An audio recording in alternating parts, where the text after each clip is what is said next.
"You need a family by Friday," the lawyer said, then he looked at the woman who hated him. "You need a family by Friday." The lawyer's words echoed through the room like a judge's final sentence. For several seconds, Noah Bennett couldn't breathe. His hands tightened around the armrests of the chair as he stared at the stack of documents lying on the polished desk. The office suddenly felt smaller. The air felt heavier. Outside the window, the city moved as if nothing had happened, but inside Noah's world, everything had changed. His grandfather had been dead for only 12 days.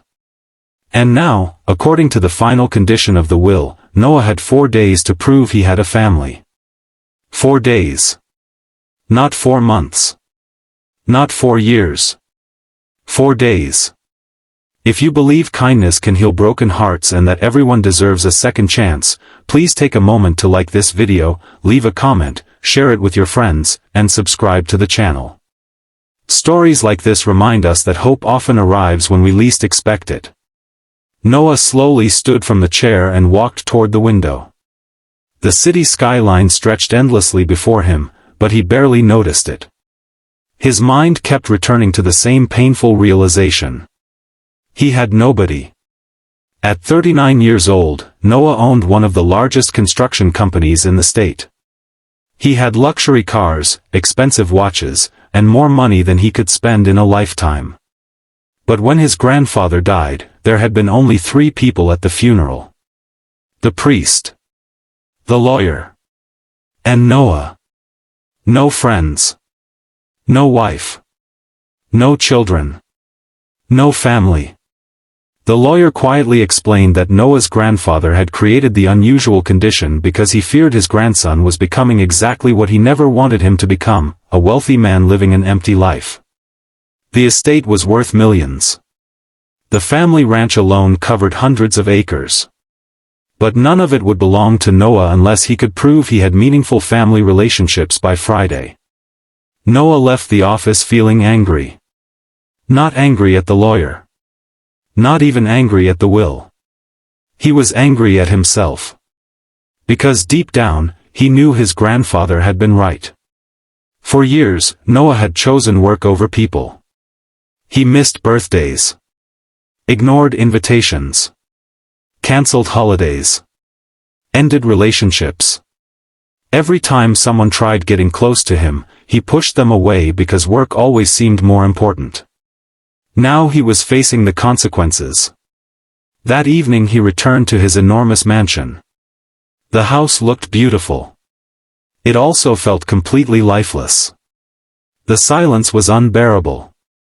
No children's laughter. No television in another room. No smell of dinner cooking. No one asking how his day had gone. Nothing. Just silence. For the first time in years, Noah understood that loneliness wasn't the absence of people. It was the absence of connection. He walked through the house until he reached his grandfather's favorite room. The old study still smelled faintly of leather books and coffee. On the desk sat a framed photograph. A younger Noah stood beside his grandfather near the ranch lake. His grandfather was smiling. Noah looked serious. Even then. Always serious. Always working. Always rushing toward some future achievement while missing the present moment completely. He sat down and stared at the photograph for nearly an hour. The next morning, he began making phone calls. Old college friends. Former co-workers. People he hadn't spoken to in years. Some didn't answer. Others politely ended conversations after a few minutes. Several clearly had no interest in reconnecting. Noah couldn't blame them. Relationships neglected eventually die. By Wednesday morning, panic was replacing confidence. He still had nobody. Then life did something unexpected. It placed him directly in front of the one person who probably hated him more than anyone else in the world. Her name was Emma Collins. 5 years earlier, Emma had worked for Noah's company. She had been one of the most talented architects he had ever hired. Brilliant. Creative. dedicated. But during an important project, Noah had blamed her for a costly mistake that wasn't actually her fault. His accusation destroyed her reputation inside the company. Humiliated and heartbroken, Emma resigned. Although Noah later discovered the truth, his pride prevented him from apologizing. 5 years passed. 5 years of silence. 5 years of resentment. Now she stood 10 feet away from him inside a grocery store. The moment their eyes met, he recognized the anger still living inside her. And honestly, he couldn't blame her. Emma turned away immediately. Most people would have let her leave. Noah didn't. For the first time in his life, he chose humility over pride. He approached carefully. When she looked at him again, the hurt in her eyes surprised him. It wasn't anger anymore. It was disappointment. The kind that comes when someone you respected deeply lets you down. Noah apologized. Not quickly. Not casually. Genuinely. He admitted his mistake. He admitted his arrogance. He admitted the damage he had caused. Emma listened silently. When he finished, she simply nodded and walked away. No forgiveness. No argument. No dramatic moment. Just silence. Yet somehow, Noah felt lighter. For the first time in years, he had stopped running from his mistakes. Later that day, he learned something unexpected. Emma was raising her 8-year-old niece, Lily. 3 years earlier, Emma's sister and brother-in-law had died in a tragic accident. Without hesitation, Emma became Lily's guardian. She sacrificed career opportunities. She sacrificed personal dreams. She sacrificed comfort. Because family mattered more. The more Noah learned, the more respect he felt. Emma had become everything Lily needed. A parent. A protector. A source of unconditional love. Everything Noah had failed to become for anyone. Thursday arrived. Only one day remained. The inheritance seemed impossible now. Noah finally accepted defeat.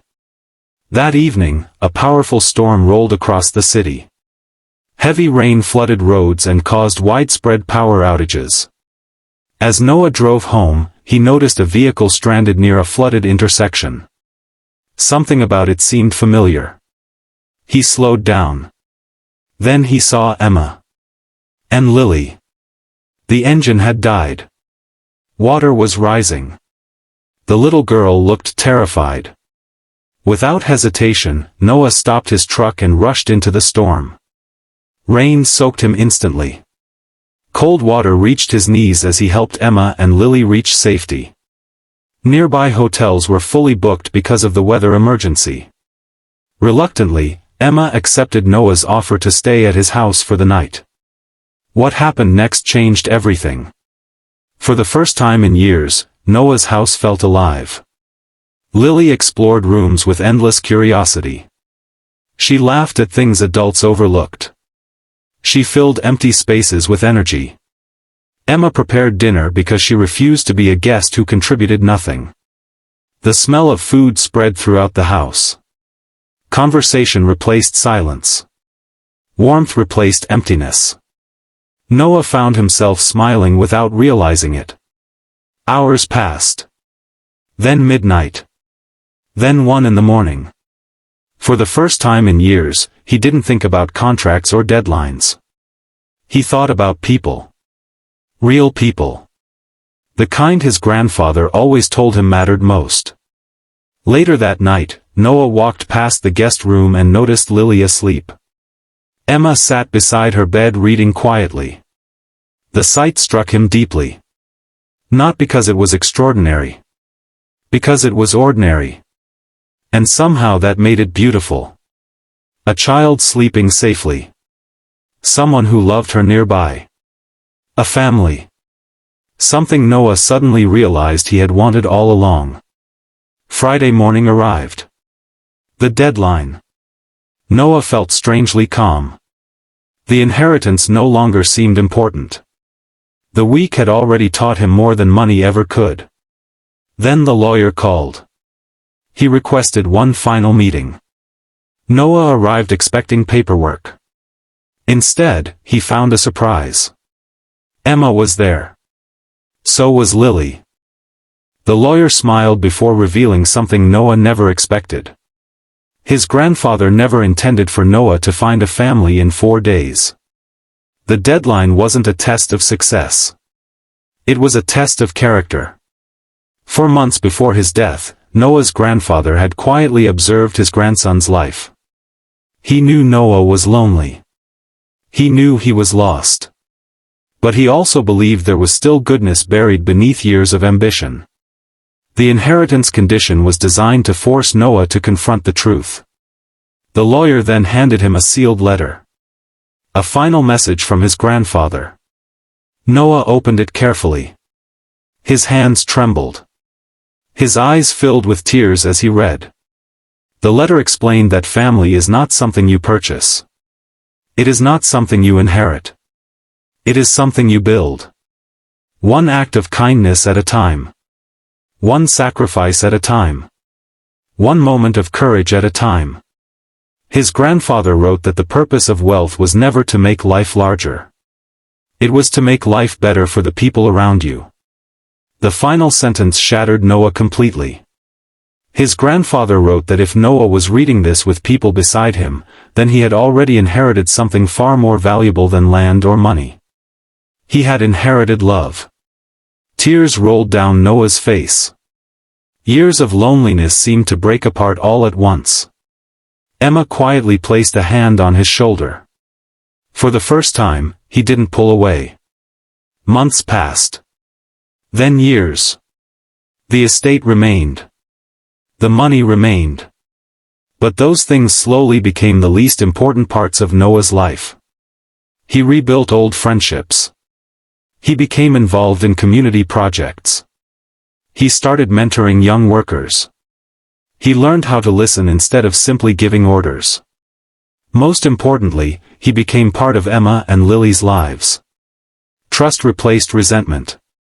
Friendship replaced distance. And eventually, love replaced pain. The journey wasn't quick. Healing never is. But it was real. And that made all the difference. 3 years later, Noah stood beside the ranch lake where the old photograph had been taken decades earlier.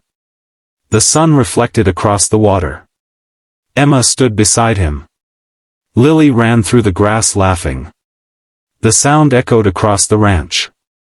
Noah closed his eyes for a moment.